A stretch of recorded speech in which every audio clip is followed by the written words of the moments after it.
Halo guys, selamat datang kembali di channel Samitra Official. Bicara mengenai perdukunan, ya, dukun. Kalian udah pada tahu lah ya. Kalau di tempat saya penyebutannya orang pintar. Orang pintar dan dukun. Sama lah ya. Menurut Kamus Besar Bahasa Indonesia, dukun adalah orang yang mengobati, menolong orang sakit, memberi jampi-jampi, mantra, guna-guna, dan sebagainya. Dan kalau di Wikipedia nih, dukun atau orang pintar. Ya, orang pintar ya adalah sebuah istilah yang secara umum dipahami dalam pengertian orang yang memiliki kelebihan dalam hal kemampuan supranatural yang menyebabkan dapat memahami hal tidak kasat mata atau gaib ya, serta mampu berkomunikasi dengan arwah dan alam gaib yang biasanya dipergunakan untuk menyelesaikan permasalahan dari masyarakat ini seperti penyakit, gangguan sihir, kehilangan barang, kesialan, dan lain-lain. Istilah dukun biasanya digunakan di daerah pedesaan, sedangkan untuk orang pintar atau paranormal itu untuk menyatakan hal yang sama. Untuk lebih lengkapnya nanti saya taruh linknya di bawah ya, dari Wikipedia dan Kamus Besar Bahasa Indonesia. Nah, kalau dukun yang kita ketahui secara umum kan prakteknya di daerah pedesaan dan dilakukan oleh orang-orang tetua di zaman dahulu. Dan kalian tahu nggak sih, kalau aktivitas perdukunan ini pernah dilakukan oleh seorang artis? Hah? Artis? Dari artis jadi dukun kan jauh banget ya, kayak nggak mungkin. Tapi ini benar-benar terjadi. Kejadian ini terjadi di Malaysia, tepatnya pada tahun 1993, yang kala itu sangat menghebohkan publik Malaysia. Bagaimana tidak, seorang artis, penyanyi yang lumayan terkenal pada saat itu melakukan praktik ilmu hitam dan dalam praktiknya itu telah menghabisi nyawa seorang pelanggannya, yang mana pelanggannya ini seorang politikus yang bernama Mazlan Idris. Dan artis yang melakukan praktik ilmu hitam ini bernama Mona Fandey. Nama Mona Fandey, bagi penduduk Indonesia, pasti artis ini terasa asing ya kan? Tapi kalau misalkan nanya ke orang Malaysia dan mungkin ya generasinya Mona Fandey lah, pasti ngerti lah. Apalagi mungkin kalau generasi bapak ibu saya, sepertinya mereka tahu ya kan. Karena kan kejadian ini di tahun 1993, di mana saya saat itu juga belum lahir. Mona Fandey adalah seorang mantan artis yang lumayan terkenal di Malaysia pada saat itu, yang beralih profesi menjadi seorang dukun santet.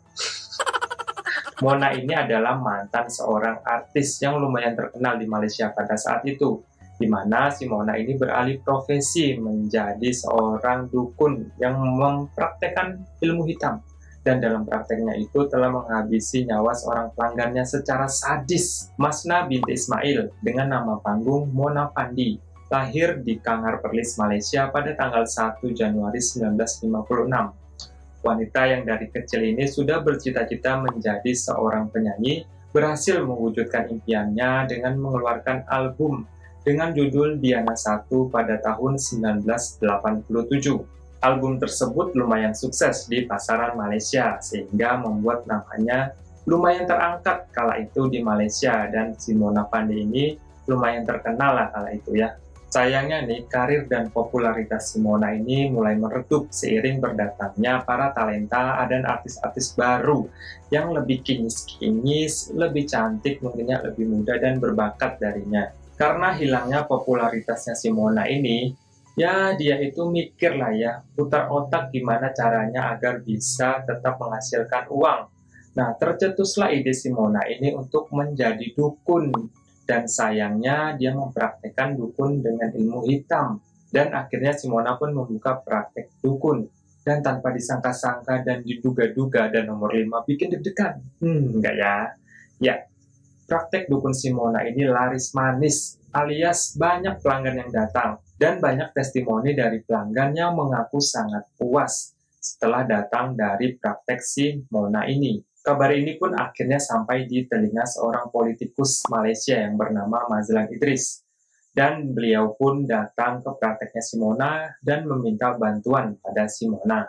Pak Mazlan ini meminta agar karir politiknya ini berjalan lancar dan Mona pun menyanggupinya. Lalu si Mona memutuskan agar Pak Mazlan ini melakukan ritual atau upacara ilmu hitam.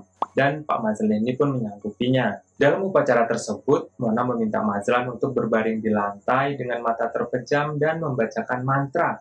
Sambil komat kamit, mulut Mbak Dukun baca mantra. mulut Pak Mazlan ya yang baca mantra. Dan Mona juga kali ya. Bukannya mendapatkan keajaiban, si Mona ini malah menyembelih lehernya Pak Mazlan. Ih, serem banget ya. Penyembelihan dilakukan dengan menggunakan kapak hingga Bapak Mazlan ini tewas. Serem banget ya.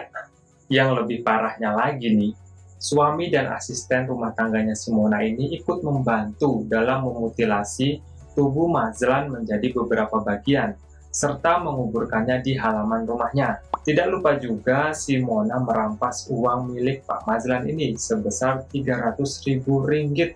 Kalau dirupiahkan mungkin saat ini sekitar 1 eman kali ya.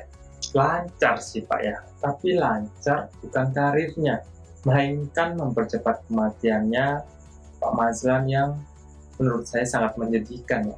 Karena Pak Mazlan ini sudah terbunuh kan, otomatis status Pak Mazlan saat itu hilang. Dan hilangnya Pak Mazlan Idris ini membuat publik Malaysia sangat heboh pada saat itu. Saat publik Malaysia sedang heboh-hebohnya dengan kasus hilangnya politikus Mazlan Idris ini, si Mona dengan santainya malah berbelanja besar-besaran, ya karena kan udah dapet uang 300.000 ringgit tadi ya kan. Dan tidak lupa juga Mona ini membelanjakan uang tersebut untuk membeli sebuah mobil mewah banget ya kan. Hal itu pun membuat pihak kepolisian Malaysia curiga, bagaimana mungkin nih seorang artis penyanyi yang sudah karirnya gak ada, redup, ambles, bisa membeli sebuah mobil mewah pada saat itu. Mungkin ada yang bertanya-tanya nih, kok bisa sih polisi curiga? Maksudnya kok bisa ketahuan gitu ya kan? Kan ya mungkin bisa jadi Mona itu punya uang simpanan ya kan, punya tabungan yang belum sempat dia belanjakan untuk membeli barang-barang mewah. Tapi dari cerita yang saya dapat nih dari orang-orang yang pernah bekerja di Malaysia, terutama dari keluarga bapak saya, tepatnya itu pernah bekerja di Malaysia. Jadi kalau di Malaysia itu, kalau kita membeli barang elektronik, terutama mobil, itu kita diwajibkan untuk kredit alias ngangsur.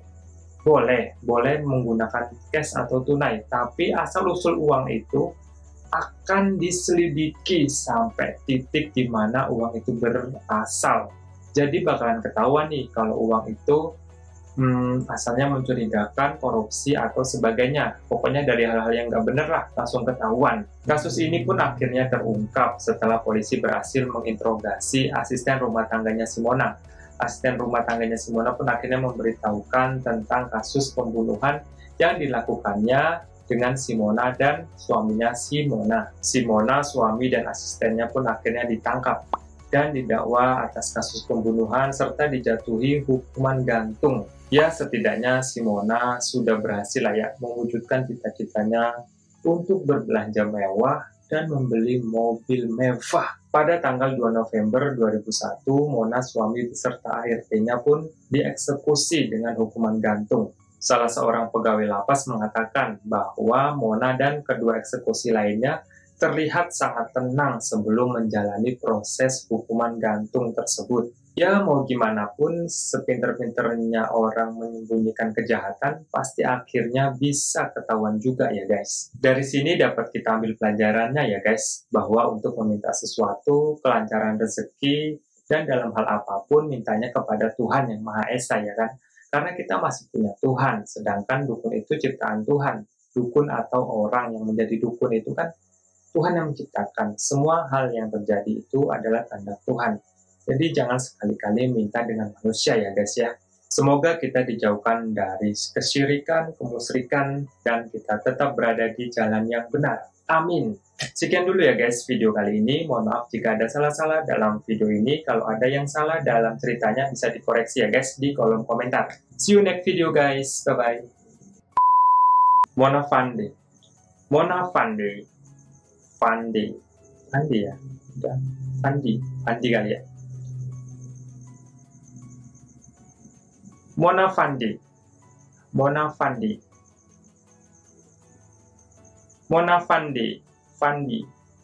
Fandi aja kali ya. Ya. Mona aja. Ya.